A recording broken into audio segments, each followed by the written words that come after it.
Shalom. First, I start off by giving on a 2 year Bashim Yahushai Bashim Rakadash. Double honors to teachers, elders, and apostles of great millstone, likewise, brothers, put out this truth. Faithfully, fearlessly feeding the sheep into brothers and sisters. Tuning in, Shalom. Today's lesson is titled, The People Mourn. This is the book of Proverbs 29 and 2, and it reads, When the righteous are in authority, the people rejoice, but when the wicked bear rule, the people mourn. Take a look at the mourning that's going on here in Great Babylon, America. Just a sample. This is the richest country in the world. But my government doesn't care about me.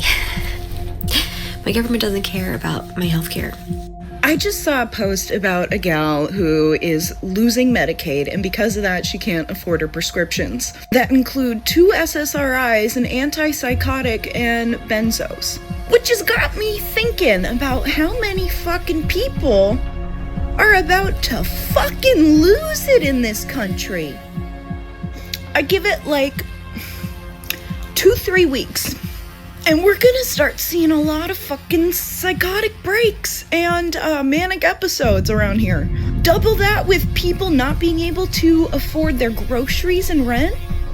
When people have nothing left to lose, including their fucking sanity, there's a reason they're building fucking camps to rehabilitate the mentally ill right now.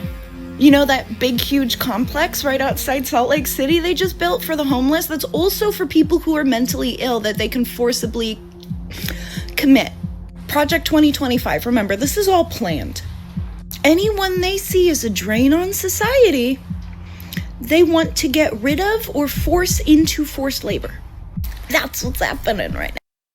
And as you saw in that clip, okay, first you had the First Lady, she said, her government doesn't care about her, okay, which, we go out in the highway and buy one of this unicorn and tell you that, okay, he does evil to himself, who would he be good to, okay, roughly paraphrasing here.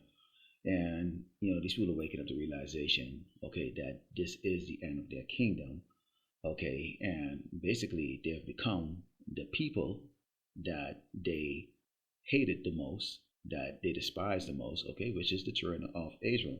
Now, there was something that goofy tweaking bitch, okay, she looked like a tweaker, definitely looked like she's on drugs, in the last clip, she was talking about, people being rounded up, who are unable to pay their bills or who are considered, mentally unstable, to be put into these camps all across America and forced into labor. And she's actually right about that. Actually, let's go into the book of Jeremiah before we move any further. Okay, this is Jeremiah 50 and verse 33. It reads, Thus saith the Lord of hosts, Yahweh Shai, the children of Israel and the children of Judah were oppressed together, and all that took them captives held them fast. They refused to let them go. Now, she's talking, she's trying to talk about people with mental, illness and those things like that. Which, if you really look at it, Jake is suffering, post-slavery traumatic, stress syndrome, okay? People are just constantly under oppression, more likely to be homeless, more likely to depend on the system, okay? But we see that these Edomites, they're also falling on hard times right now, and this is now only becoming a concern to them because now they, okay, are finding themselves in a situation, the same people that they've always looked on and say, why don't you people pick yourself up by a bootstrap? Now, prison labor is nothing new, okay? And you need to think about this for a second here. You have a government shutdown, okay? So planes aren't really flying, okay? There's no funding, to pay for those planes to go fly, fuel and all that stuff. So where are they putting the people? We've brought out the maps with the FEMA map, with the different zones here in Great Babylon, America. Okay, in which they have these internment camps set up, okay? And a couple of years, for probably the last 15 or so years, they've opened up the border to a lot of so-called, say like to label Jakes, migrants or immigrants coming over here in Great Babylon, America. Apprehensions of migrants crossing the southern U.S. border are once again reaching record levels. A Department of Homeland Security official tells CNN the average number of encounters in the last week is 9,600 per day. This rate of apprehensions has not been seen since earlier this year, in the days before the lifting of the COVID-era restriction known as Title 42. Republican Congressman Tony Gonzalez says the situation is spiraling out of control again. Border Patrol agents are doing everything they can to take care of the situation, but they are completely overwhelmed, completely just overwhelmed with the situation, and it's getting worse. This spot along the Rio Grande and Eagle. But, you know, in the beginning part of Trump's expulsion of so-called migrants, you know, they had footage showing these things. Notice lately for the last couple of months, they have not had footage of this. So where are Jake's them being held? They're being held in these detention center, and they are being forced, okay, into slave labor. They're not deporting, okay, the so-called migrants here. In fact, let me show you a clip of what's been taking place with Jakes, okay, who are incarcerated here in Great Babylon, America. Take a look at this. Well, new here at 4:30, community leaders and advocates are now speaking out against forced prison labor as a related lawsuit gets underway. Well, the case, Mortis v. Polis, is centered around two inmates who claim prisoners are forced to work or face serious consequences. Fox 31's Janelle Padilla has the story. Community leaders, supporters, and legal advocates gathered on the steps of the Denver City and County building, demanding the end to forced prison labor in Colorado. Speaking out as the class action lawsuit Mortis versus Polis begins trial today. The lawsuit, filed in 2022, claims prison labor is coercive, with prisoners facing consequences if they refuse. Advocates point to the 13th Amendment, which abolished slavery and involuntary servitude, except as punishment for a crime. Well, in 2018, Colorado voters amended the state constitution to eliminate that exception. Speakers today included a mother of a prisoner and a former inmate who say many people in prison face a difficult choice when it comes to their health. He had to go to work sick. He has endured loss of privileges, not because he couldn't work, because he was sick. And then it was documented, not sickness, but refusal to work. And Speaker said punishments could include no visitation rights, being the last to eat, and losing privileges that could accelerate parole eligibility. Janelle Padilla, Fox 31. And as you saw in that clip, okay, and that was just based out there in Colorado, but you know that there's a lot of detention centers all across Great Babylon, America. In fact, this is what you see here, a map of all the prisons, okay, and detention center here across Great Babylon, America.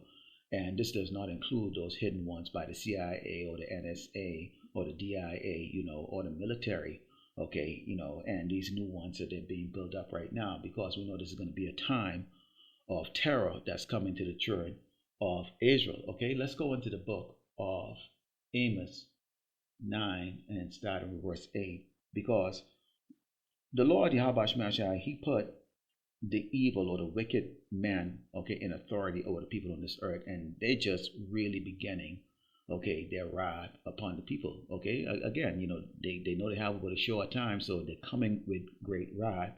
Okay, and Esau's main target is the children of Israel, but all these other tribes are going to be caught up in the mix of it, okay, including their own people. This is Amos 9, so it reads, "Behold, the eyes of the Lord power upon the sinful kingdom, and I will destroy it from the face of the earth, saving that I will not utterly destroy the house of Jacob, said the Lord Yahweh Shemashai." So the 12 tribe of Israel is not going to be totally, completely destroyed. 1/3 is going to be saved. But he's going to destroy the wicked, sinful kingdom, which has been identified as Great Babylon, America. So if this place is going to be destroyed, do you think the Lord Yahweh Shemashai is going to continue to bless Esau, you know, with riches and all that stuff? No, all you've seen is plagues coming right now. He's taking away their wisdom. They're making horrible decisions.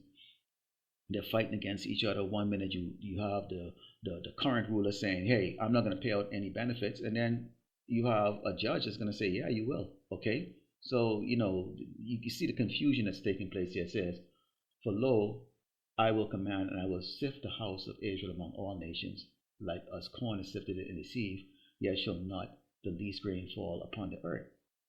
All the sinners of my people shall die by the sword, which say, the evil shall not overtake nor prevent us.